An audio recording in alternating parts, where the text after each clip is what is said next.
खरं म्हणजे आजच्या ह्या ठिकाणचं जलसमाधीचं आंदोलन जे आहे हे खास करून देवगड या भागामध्ये अणुऊर्जा प्रकल्प मुणगे हिंदळे ह्या गावामध्ये आणायचा ठरतोय. त्याच्या विरोधात तर होतंच, पण त्याचबरोबर आंबा काजू ह्या बागायतदारांना सुद्धा न्याय मिळावा म्हणून हे जन आंदोलन होतं.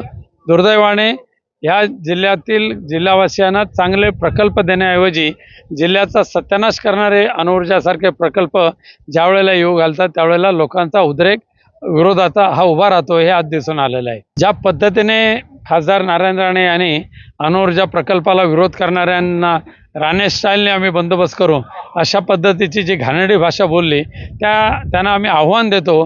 अजूनही तुमची राणे स्टाईल जर तुम्हाला अभिमान वाटत असेल तर ह्या जनतेसमोर या आणि तुमची राणे स्टाईल दाखवून द्या. तुम्हाला तुमची जागा दाखवून देण्यासाठी सिंधुदुर्ग पुन्हा एकदा तयार झालेला आहे. पुढचे हे आंदोलन आम्ही थांबवणार नाही आहे. जोपर्यंत अणुऊर्जा प्रकल्प रद्द होत नाही तोपर्यंत आंदोलन चालूच राहील. बागायतदारांची नुकसान भरपाईत वाढ व्हावी अशी मागणी होते. काय मागणी होते, पण दुर्दैवाने हे सरकार गेंड्याच्या कातडीचं सरकार आहे. ते मागणीकडे दुर्लक्ष करते, धुळफेक करते.